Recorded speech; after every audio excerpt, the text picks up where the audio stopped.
She first heard it at 3:17 a.m., a soft, deliberate tapping from beneath her bed.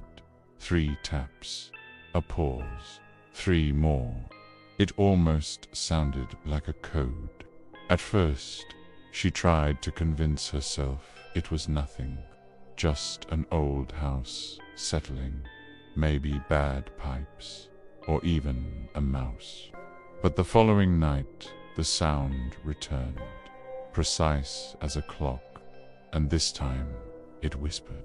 A soft, breathy, childlike voice simply said, "I can see you." She froze, her heart hammering against her ribs.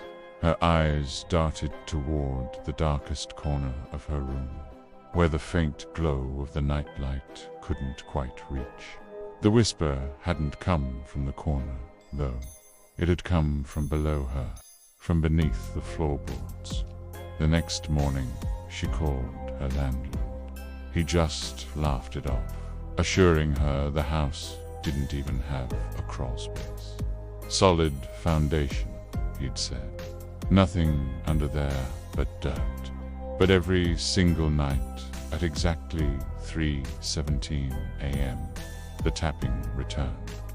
Always the same rhythm, always ending with that same chilling voice. "I can see." She couldn't take it anymore. She had to have proof, had to know she wasn't losing her mind. So, she decided to record it. She placed her phone on the floor right beside the bed, hit record, and waited. Hours crawled by. The old house groaned and creaked around her. The air in the room grew heavy, thick with anticipation. And then, right on schedule, the tapping began. Gathering every ounce of courage she had, she whispered into the darkness, her voice barely audible, trying not to wake her own paralyzing fear. "Who are you?" A pause stretched into an eternity, and then a whispered reply came from her phone's speaker. It was her own voice. "You shouldn't be awake." Her blood ran cold. That wasn't a playback. It was answering her in real time.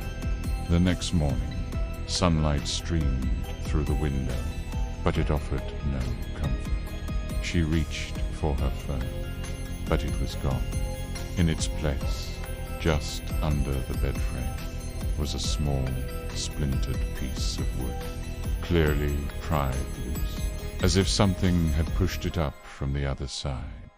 A draft of cold, damp air snaked through the gap. When she knelt down to look, a faint red light caught her eye. It was her phone's recording light, still on, still recording from the darkness below.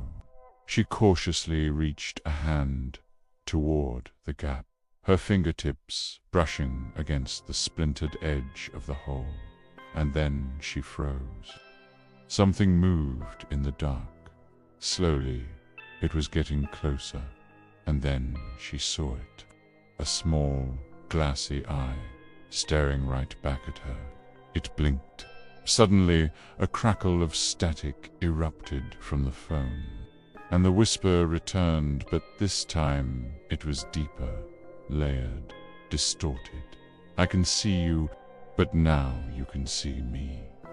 The video recording ended at exactly 3:17 a.m.